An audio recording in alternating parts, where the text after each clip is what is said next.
Thanks for joining us and welcome to PO Sports Talk. I'm Ed Gottwalls along with co-host Joel Rainier. It may not feel like it over the next couple of days, but spring sports season is actually here. At least in theory, Chambersburg's baseball and softball team will open on Friday at Shippensburg at 4:15.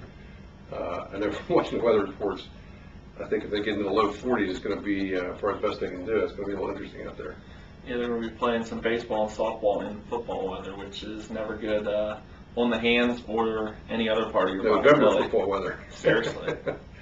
Talked to Trojan coach, baseball coach Bob Thomas tonight, and they're certainly expecting another good year. They have starting shortstop back in Garrett Sanders, second baseman Zane Bard, third base Andrew Byers, right field Kyle Patterson, and they've got three pitchers back from last year. Would be Mitchell Warner, Patterson, and Andrew Plank, and they've got some pretty good kids that have stepped into the holes in the offense. So I think, it's like Coach always says, if the pitching's there, they'll be good. Right. I think their expectations should be high. They don't seem to have that one dominant player or one dominant player that should really take over a game. Like Mitchell Warner is a very nice pitcher, but they don't have that guy that's a stud. They have, some good hitters, but nobody that really think, oh man, if we need a home run or a big hit, who's going to come through? It's more of a really solid team, which is nice to have, and maybe they won't need a superstar. Maybe just 1 through 9 they'll be so good, and 1, 2, 3, or 4, and their pitching will be so good that they'll overcome that. Yeah, I think the pitching is solid, but that's the one place they definitely don't have a dominating pitcher. Right. Mitchell Warner's had a pretty good career, but he's not a power pitcher by any means. Mm-hmm. And it's a little different.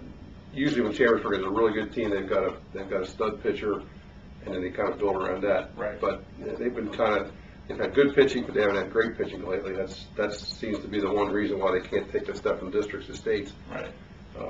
This will be a team that the sum of the parts will probably, be the whole be better than maybe the sum of the parts. Yeah. So.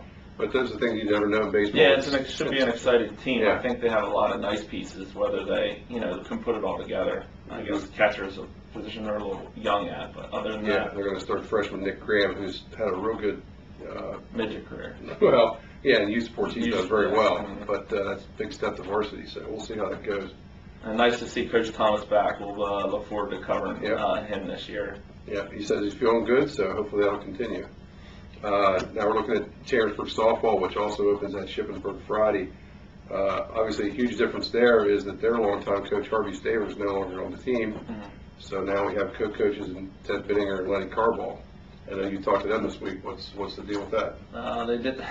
They're probably tired of answering the question of how you're going to replace Coach Staver. He kind of just grumbled about, not grumbled, but he was like, we've already asked me this question before. I'd like to focus on the team. Now that the season's here, they're ready to get the games rolling and show what they can do. And they lose Emily Eastep, who was one of the best pitchers they've ever had. And Kate Dilworth, she's kind of like Mitchell Warner. She's a nice pitcher, but she's not going to be overpowering, and they don't have too many proven pieces behind her, so she's going to have to hold the fort down until they find a second and third pitcher. I know they brought up Taylor Rogers from the JV team, who was pretty good last year.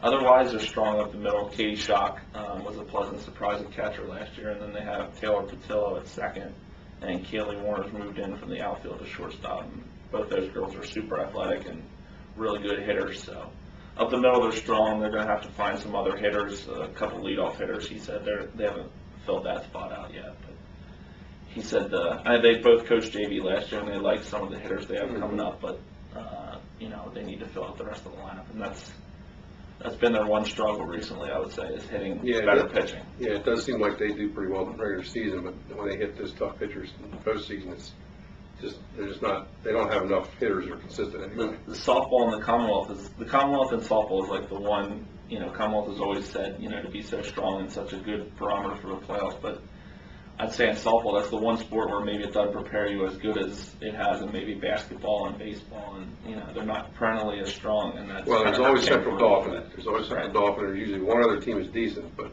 the other teams aren't necessarily. You don't get tested at a level that every game like they need to be doing.